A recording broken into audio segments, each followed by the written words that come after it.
Okay, so these papers were selected because they focus quite heavily on the software of systems, actors and relationships, where it matters. Okay, the moment of truth, which is in the interface between providers, patients, and citizens, and their managers. So what I'm going to do is talk a little bit about the notion of people in health systems.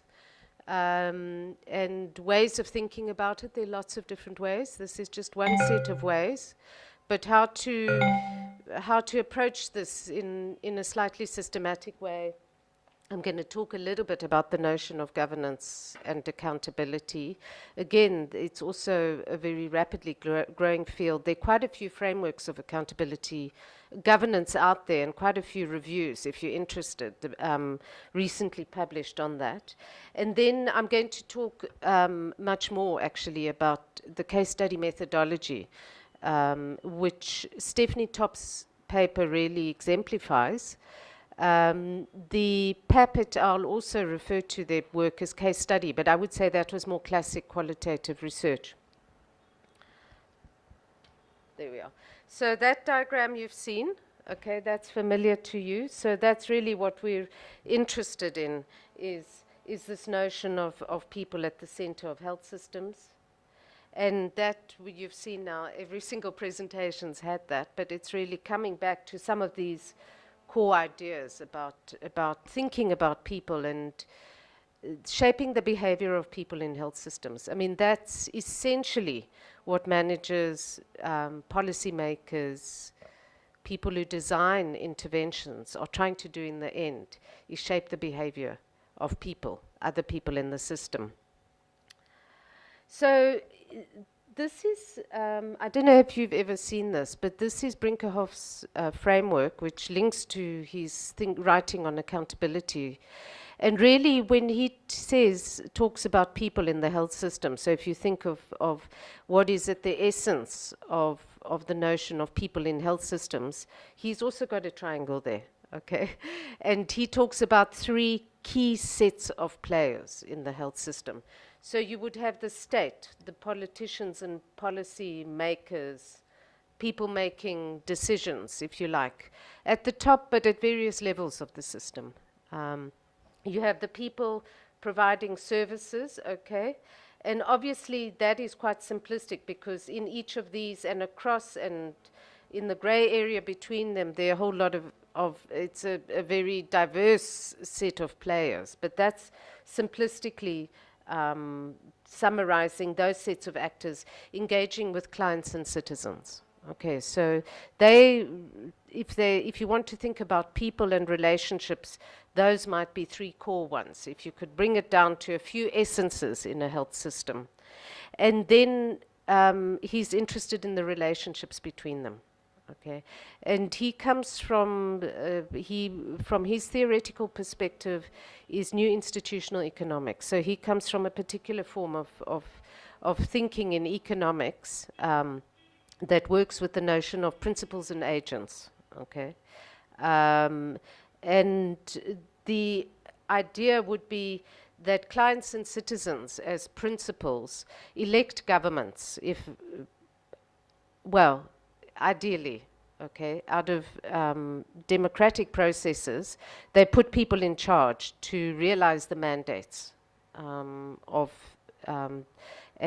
make policy choices that they, as citizens, as an aggregation, would like. So preference voice, preference aggregation, and they then elect the state as their agents then to do that, okay, because citizens can't run countries. They've got other things to do. So they elect people parties, governments, that will then set up bureaucracies to run health systems and make decisions. So citizens are the principals, the state is their agent. The state, in turn, as a principal, chooses its agents to then implement. So it might happen through all kinds of contractual arrangements, it can happen through management regimes, organograms, standard operating procedures, rules, laws, regulations, all of those things. They then ensure oversight, directives oversight, and provide resources, okay? And they in turn need to report, provide information, and they might lobby the state as well. So that's an accountability relationship there. That's a kind of bidirectional idea of it.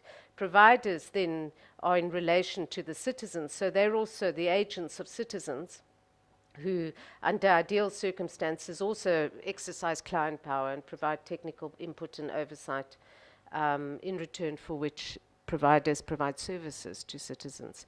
So all of those involve relationships that encompass accountability in one way or another.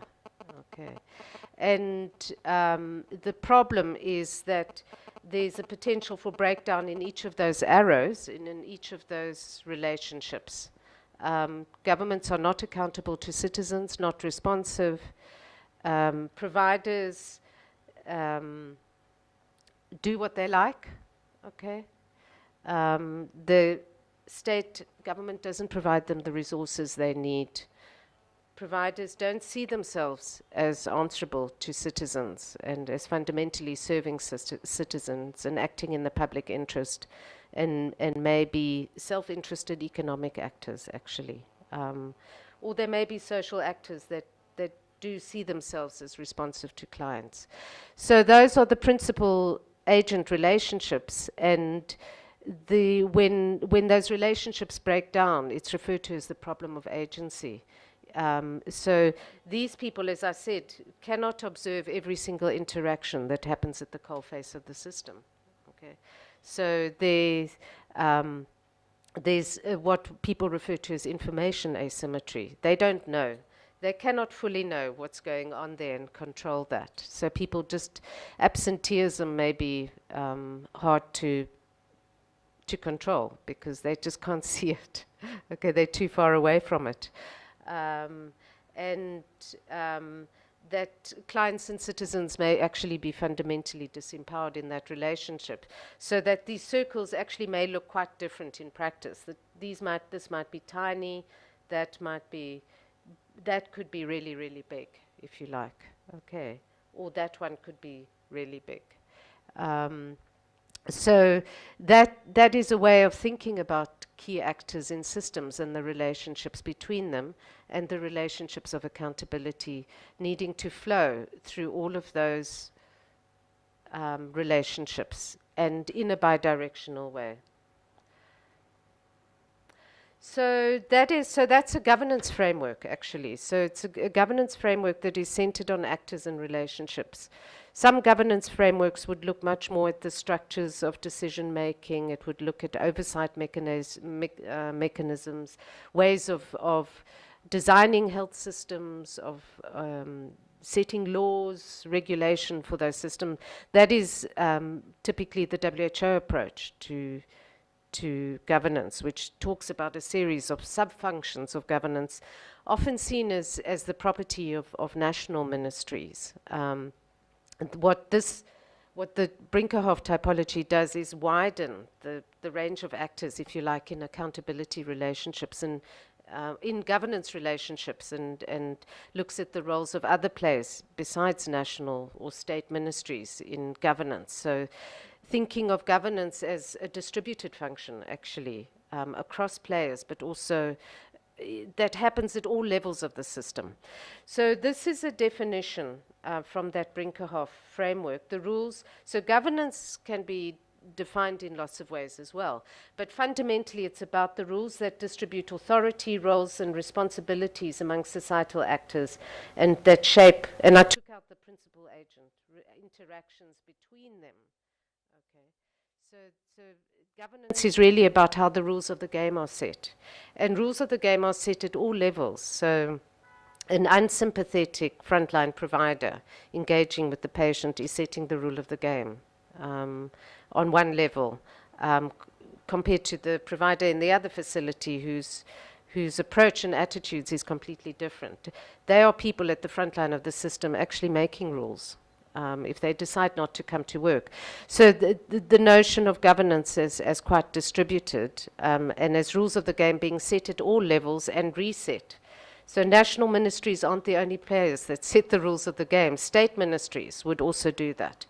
Panchayats, and in the micro interactions, rules are being set and decisions made at all levels of the system.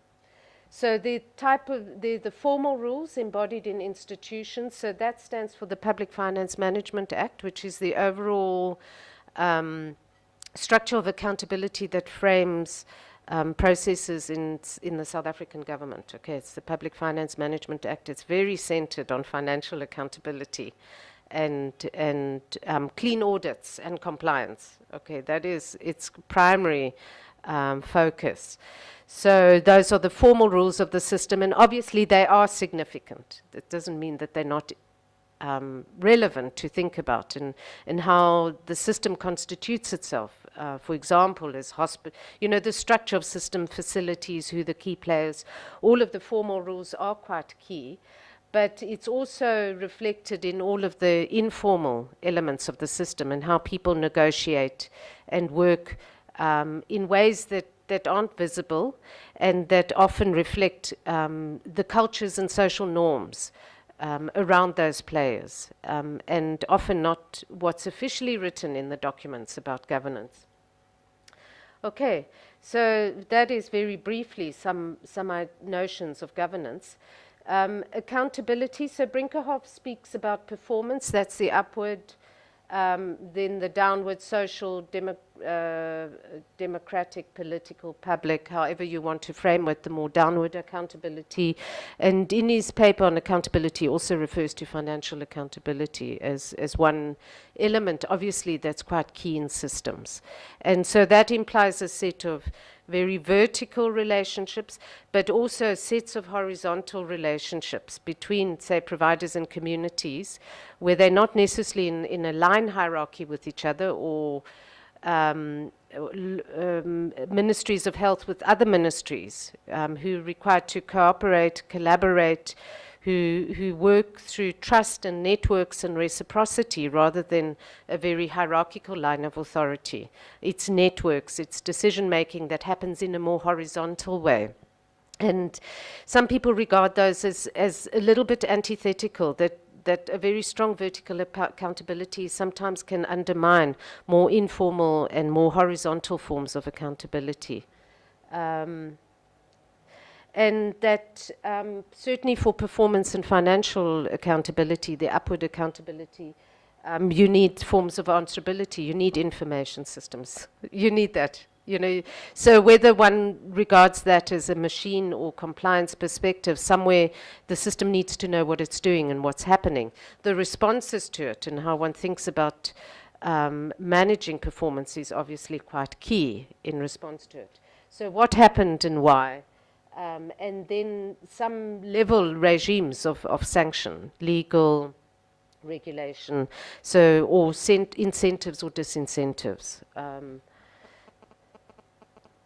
But as we've now been implying, so accountability without empowerment, without the means to be accountable, simply becomes blame.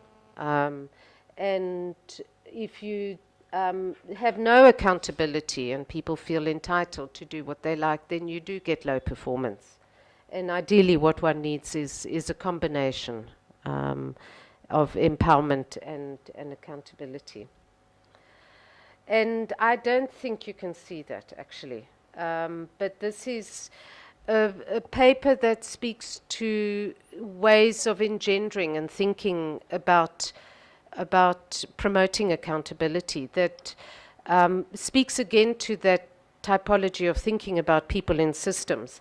So here there's an enforcement perspective, and it would be compliance to rules, conformity to standard operating procedures, rule-based, task-oriented, typical of public administrative accountability regimes they talk about. A performance one which, in my health system, there's an obsession with targets, and I think everywhere, actually, of reaching targets. So it's people get thrown targets, and they manage targets, basically, as their core preoccupation in life. So it's compliance to targets rather than rules, so it's a different kind of focus. It's typical of contractual relations, if you like. Contracts often specify targets and outputs. And it's new forms of managerialism in public administration, if you like, typical of a notion of the purchaser-provider split, if you discuss that in your financing module. Okay, and then the notion of co-production. So that's more the economic actors, if you like, co-production, which is joint accountability, collective notions of collective accountability, where people act much more from internal motivations around professionalism, public interest, if you like, out of a set of internal values and environments that enable the expression of those kinds of values. And allow the expression of voice. So the others, if you don't like the contract, you exit it. Here there's voice, so there's dialogue, there's spaces for engagement and negotiation, conformity to shared goal and standard setting, so that, and professional or participatory accountability, impact oriented. All right, so let's move on now to the case study. All right, so as I said, both the papers made reference to case study, but Steph Top really did it in the classic sense. I'm going to then just reiterate some of what she said in the paper.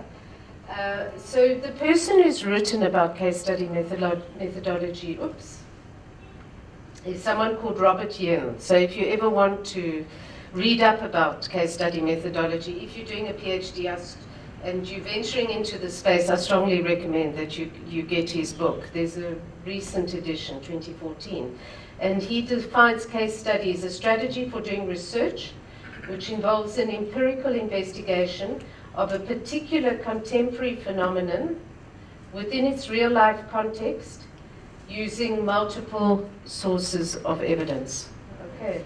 So a particular contemporary phenomenon, performance of primary healthcare facilities within the urban Zambian context, using multiple sources of evidence, observation, records, interviews, focus group discussions.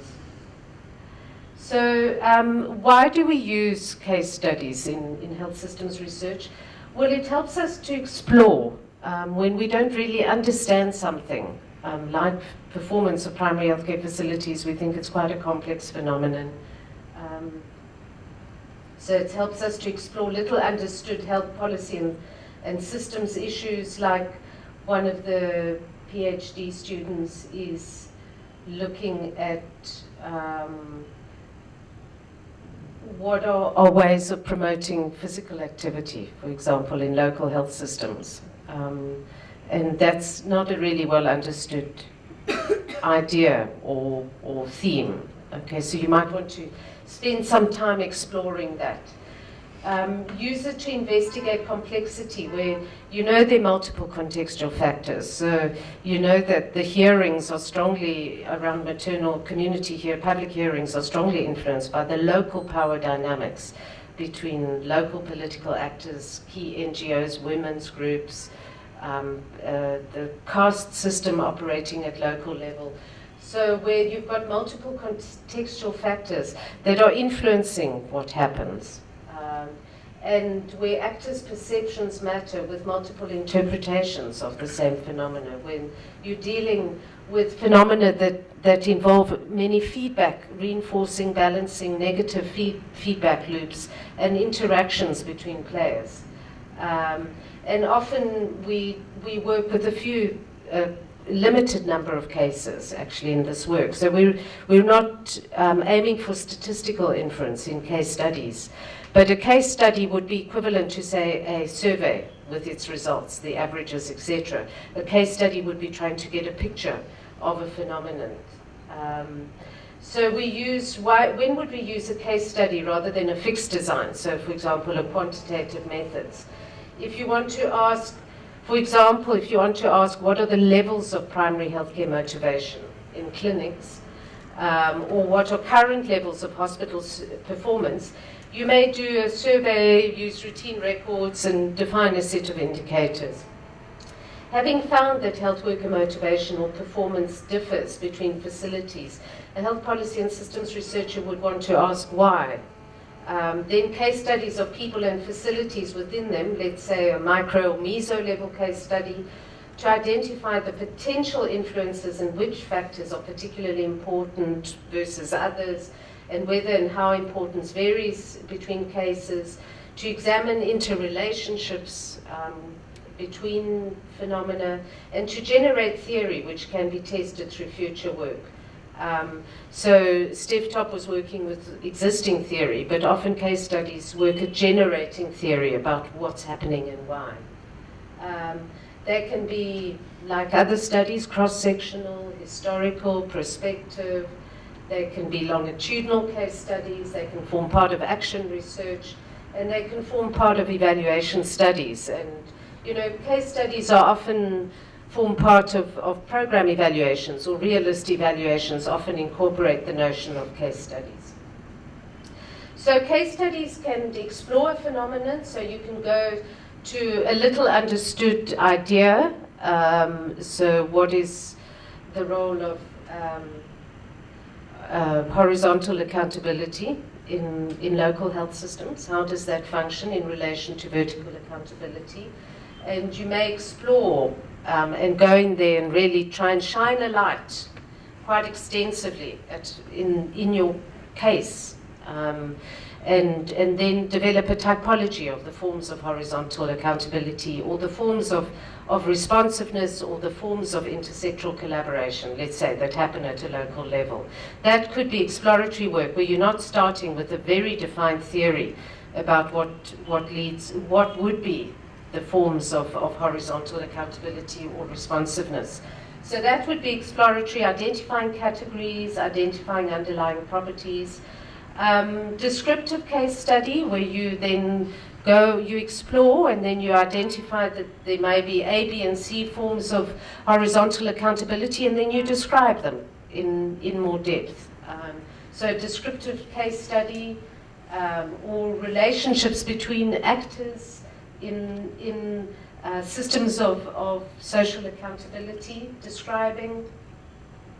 You explain, so what leads to whether A leads to B, and how that works. Okay, so looking at questions of causality.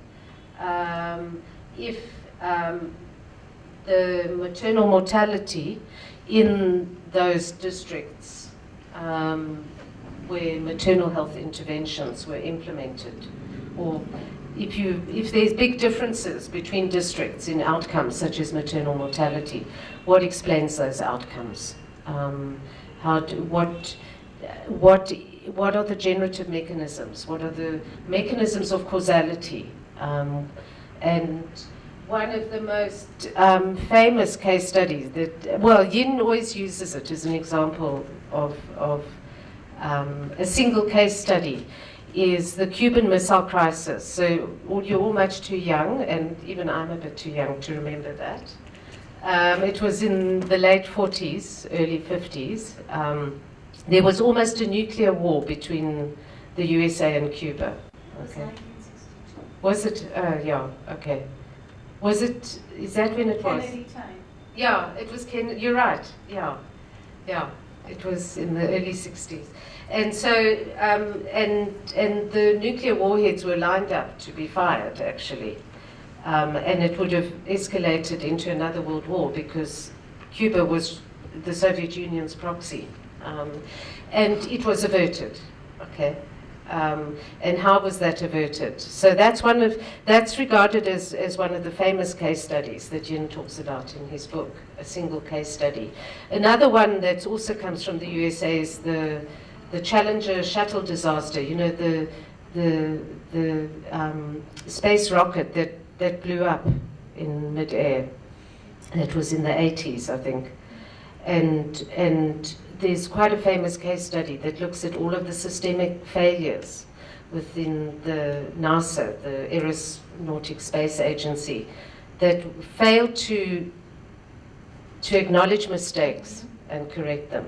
which is what led to that. So there was human failure, actually, and social failure, and a compliance mentality that covered up mistakes that led to that disaster. So that's also quite a famous, those are explanatory case studies linked to famous political events.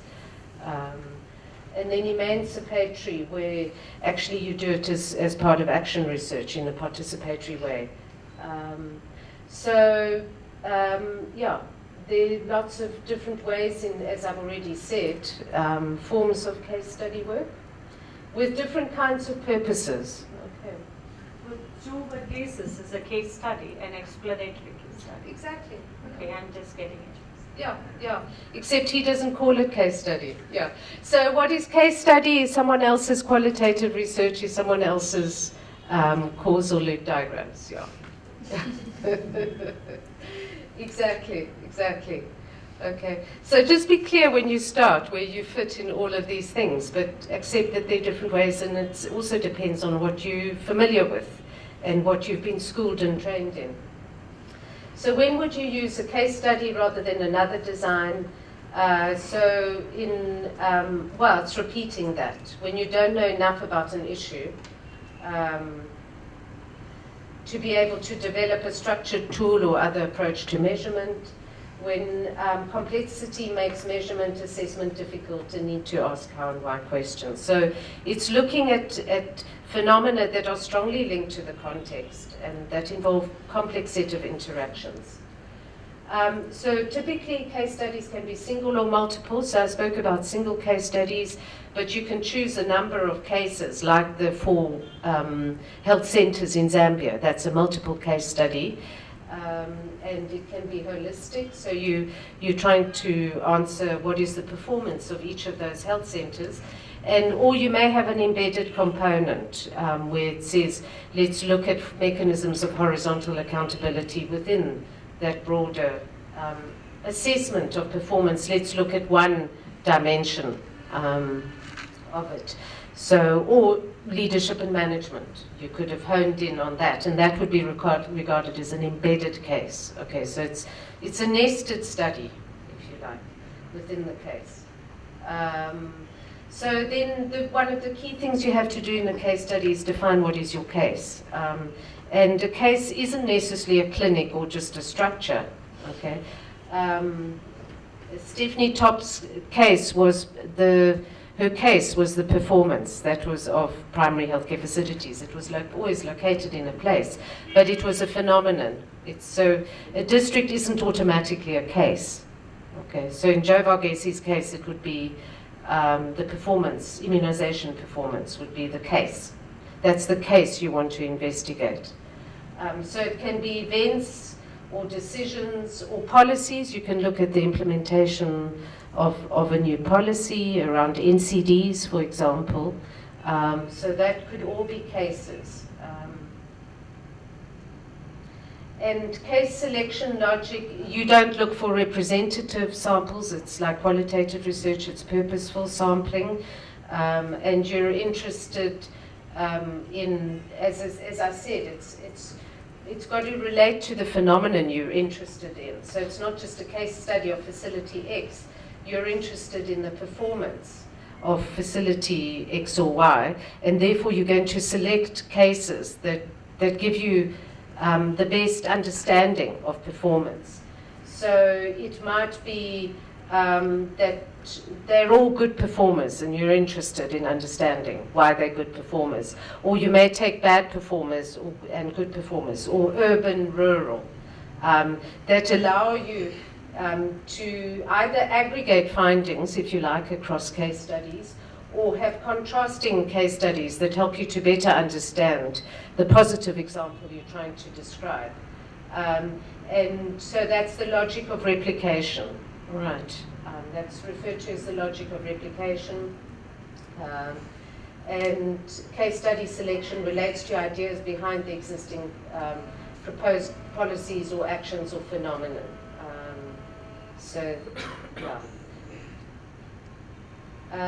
So in an exploratory strategy, you want to try and find the range of types, different types as possible, so you can describe lots of cases in limited detail. a single case, you may want to explain why something, how and why, more the explanatory elements, something happens by looking at detail and inner workings of a case. So that's the Cuban Missile Crisis or the Challenger disaster. But it can also be a typical case, the one next door. So one of the other famous case studies, I think it's called On the Street, okay, where the researcher was interested in the local dynamics between youth in one particular area, and chose a typical case of that to try and understand what was happening. It can be an extreme, so when there's a disaster, a crisis, often it tells you a lot about how the system is or isn't working, or it can be revelatory, so that is a similar idea, is that it reveals, you choose it because it reveals some of the underlying phenomena. So it might be a positive example that reveals how it could work. And a critical case, challenge ideas or theories. So choose, this is what Stephanie Top did, is one that allows you to test a theory, okay, and to look critically at whether the theory works. So data collection case studies, often multi-method, can include qualitative and quantitative components, can be one, unlikely just to have one quantitative component, but you could have multiple quantitative components, routine data, surveys, other things, a range of sources. Tends to go for multiple stakeholders and perspectives because you're looking at a complex phenomenon. And has a strong link to the notion of theory, either as building theory or as trying to test theory. So exploratory and disruptive studies can start without necessarily a theory. So you're really shining a light, and then with time you find a place that you think is going to reveal what's really going on. And then you look in great depth at that, and then you build a theory based on that. Okay, an explanatory study generally would want to, when you're trying to look at relationships between things, because you're dealing with complex phenomena, it's regarded as good practice to look at how people have approached it theoretically elsewhere. Okay, so any phenomenon you can look at, social phenomenon, organizational phenomenon that you're interested in, you can be sure that someone else has tried to grapple with that, has done exploratory work, and has built theory. Okay, so the idea is you shouldn't repeat that. You should build on that theory. It may be a tentative initial theory that you refine, you develop, or you refute, but often it's working with what are understood as theoretical notions. And there the disciplinary perspective does become quite important, because there'll be multiple theories out there. So knowing where you're working from, in which discipline, and how you work with theory is quite important in that. So knowing that they were social psychologists helps you to understand why critical consciousness is there as a construct. Okay. So this is how case studies happen. So you develop your theory or your idea, you select your cases, you design data, and you design your study, and then you develop a protocol. And then if you do multiple case studies, you do each case study separately, and then you would analyze each case study like you would do a survey, okay, a complete survey. You would look at each case study because each of it is a case study in context, and you'd write an individual case study report. Okay, so Stephanie Top writes about each of those facilities. She presents each facility in her findings. She doesn't present the aggregate. Write individual case study reports, and then you analyze, do a cross-case analysis, you do iterative analysis, you modify theory, you develop policy implications, and you write a cross-case report. And that is typically how case studies are conducted. Okay, so the notion that you work with each case in context, and then you combine it. So Yin talks about 4 tests of validity in case study research, and They are almost perfectly laid out in Stephanie Topp's article. Okay, those who read it will recognize. So it also links very strongly to notions of validity and trustworthiness in qualitative research. Confirmability, okay, so the case study tactic, did they work with key concepts, multiple sources of evidence, establish chains of evidence? This is quite important, member checking. So they didn't talk about that, whether they went back and tested their theory and their ideas with the people you collect data from. That's member checking. Okay. And that happens at all phases of the research, credibility. So can you show how you look at patterns in case 1 and how that is mirrored or contrasted as a pattern in case 2? Can you show how the patterns emerged and how you match that between cases? How you build explanations, and that would be like thematic analysis, typically in qualitative research. Rival explanations. So often case studies, if they said this is what happened with the Challenger disaster, someone will say, okay, here's a rival explanation. Here's an alternative explanation for what has happened. From my disciplinary perspective, from my observation, from my experience in the field. And in case study research, you need to show that you've thought of rival explanation, alternative ways. So it's a thought experiment, but it can also be something in dialogue where you go and in the process of member checking, hang on, is there a different way of explaining what happened here? Okay, so actively looking for rival explanations. Logic models, I think you know what logic models, input processes, output outcomes. So showing the flow of causality and how things happen, not necessarily in a linear way, so you could also do causal loop diagrams, the triangulation of data, the negative cases, the one that doesn't actually prove your phenomenon. So look for that negative case and then say, does my theory hold in that negative case, and how do I refine? So that's the same as the deviant case in qualitative research. The use of theory in single case studies. So does my case studies speak to theoretical concepts and ideas? Or the replication logic in multiple case studies where one builds theory on the other.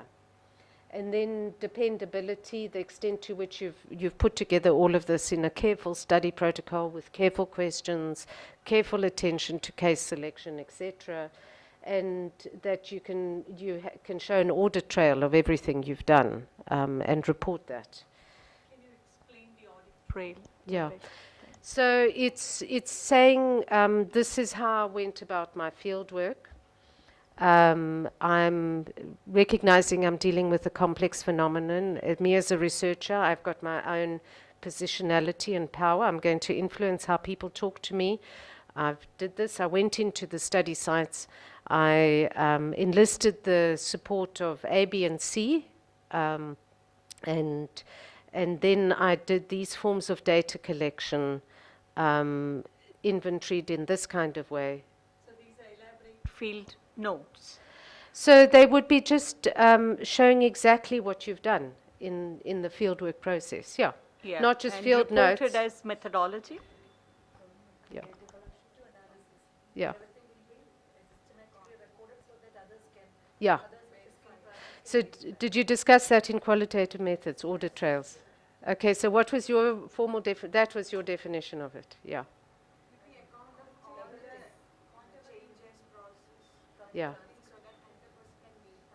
Yeah. Okay. Yeah. Well, there's always interpretation involved. So, but it's showing how you reach that. So it would be all the phases of the research. And you would do that typically in a case study report, but not in an article. You would never have enough space. But if someone wanted to know, it would be there. So it's the equivalent of making your data set available. Yeah. Well, you wouldn't make transcripts available because obviously that's not appropriate if it's sensitive, but yeah. And then we, remember yesterday I spoke about this, whether it's analytic or theoretical generalizations. So the presenters said yesterday that, the exact findings of the relationships between actors in that northern district of Kerala aren't necessarily replicable elsewhere. But actually, some of the underlying theoretical conclusions or underlying observations and mechanisms may be generalizable to other settings. Okay, so that we call theoretical generalization rather than analytic. We're interested in ideas, mechanisms, ways in which things happen rather than p-values. Okay. And the insights are universal enough to have relevance in other settings. So that's a potted introduction to case study design. There's a lot of material out there on that. And yeah, so further reading. So Yin's book, the methodology reader I made reference to, talks quite a lot about case study design, gives you different examples. And that's Brinkerhoff's paper on health governance, okay, that accompanies the accountability one. I've probably taken a bit too much time, 20 minutes up. Are we okay? All right, so thoughts, ideas, any questions, comments?